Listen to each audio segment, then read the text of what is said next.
শীতে পানি কম পান করার কারণে অনেকেরই শরীর পানি শূন্য থাকে।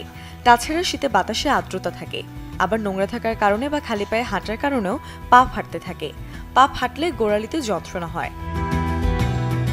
পা ফাটা সমস্যা রোধে প্রথম এবং প্রধান শর্ত হচ্ছে ত্বক নরম রাখা এবং আর্দ্র রাখা।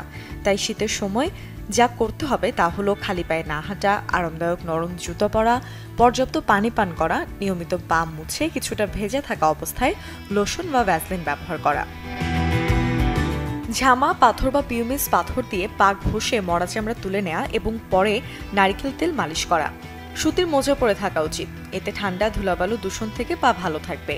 সপ্তাহে একদিন পায়ের যত্ন নিতে হবে।